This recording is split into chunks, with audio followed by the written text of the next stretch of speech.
Governments at every level are finding that they have to do more with less. That's surely true in Chicago and in Cook County. In Cook County, it's meant closing an $800 million budget gap in our first 9 months in office. But we know that it's not enough simply to cut government. We have to rethink the way it works, and the City-County Collaborative is surely a good example of that. I've often said that government has two obligations: to provide good service and to do that as effectively, as efficiently as possible. And I'm grateful for the work of the Cook County Collaborative, the City and Cook County Collaborative, in its effort to do exactly that, to be sure that we're providing good service and we're doing that as effectively and efficiently as we can. We're trying to set a foundation for Cook County government to move forward, and we're doing that in collaboration with the city. Because of that, we're able to push the boundaries on what for too long had been the status quo. The collaboration teams have found many ways to improve services for residents, including revenue, purchasing, and homeland security, three of the areas we heard from earlier today. We've also merged our existing workforce boards. The city and the county are creating a national model, which we think will provide the template for regional workforce development in Cook County. Under the leadership of Cook County Works Director Karen Norrington-Reeves, we'll streamline today's patchwork of training programs in the city and in the county and make them a source of new skills for our residents. This approach will enable companies to find and train employees to fit the job needs of the 21st century. Neither geographic boundaries nor systemic inefficiencies will be obstacles. When a new business moves into an area, they need a workforce that's ready to meet their needs. And we also need to communicate to them that they can and should hire locally. Homeland Security is combining grants management, leveraging training, and sharing technology for better preparedness throughout the region. The Anti-Violence and Community Stabilization Initiative is connecting city, county, and community agencies to an unprecedented degree with the goal of cutting violence in half by 2010. We knew we would have to make difficult decisions and take strong action. Engaging and drawing on the talents from both governments, both sides of the hallway, we have accomplished some significant initiatives. In just 2 quarters, we've identified almost $21 million, $20.5 million to be exact, in annual savings and revenue enhancements, and firmly established a commitment to collaboration between the city and the county. It's our shared commitment to reform and our shared pride in our accomplishments that will move us forward. Thank you very much. And now we'll hear from Mayor Emanuel.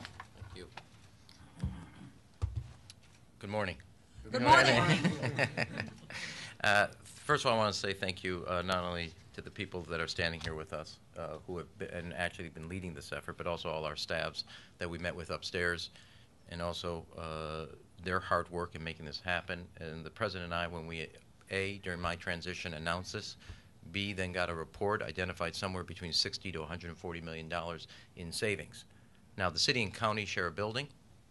We're about 200 feet apart. We've just made it about $20.5 million shorter, that separation. A lot of examples you've heard, everything from enforcement on the cigarette taxes to the procurement purchasing. They're negotiating with AT&T. We're negotiating with AT&T. So our 2 procurement officers are actually negotiating together with AT&T to get a better deal on behalf of the taxpayers. These are just some of the examples. There was also an example as on they do fire training, we do fire training, get it from the same service. So we've talked about coordinating and collaborating on that effort, and that's another example because we could take overhead out, get the same type of training more efficiently, effectively, and at a better cost for the taxpayers. And those are examples of dollars that are actually being saved. Now, part of this is you kind of scratch your head, at least I did, and I know the President did, when they talk about like the enforcement on the tobacco. And that is, you would wonder why nobody else had done this before, because it makes common sense. You can spread your enforcement resources, and when they're absent and somebody is absent on or delinquent on county taxes, they're also delinquent most likely on city taxes. And a single enforcement allows you to do better collection, so those who are playing by the rules are not undermined, And two, we can better enforce because we're not overlapping respective areas. We're covering much more ground. Now, this should have been done. We all know that both of us and our respective staffs and administrations inherited a culture that basically said operated in silos. Both the President and I and our respective administrations said, should we always ask the fundamental question, should we be doing this? If the answer is yes, can we do it better? Can we do it smarter? Can we do it more effectively? And how better to achieve that if we've identified different ways of doing it? And that's this report today, which has now been published and it has all the kind of examples from it, identify actually ways to do that and ways we are doing that on behalf of the taxpayers. And that's $20.5 million that we have saved on their behalf and still deliver good services. In some cases, better, and the types of reforms that are necessary.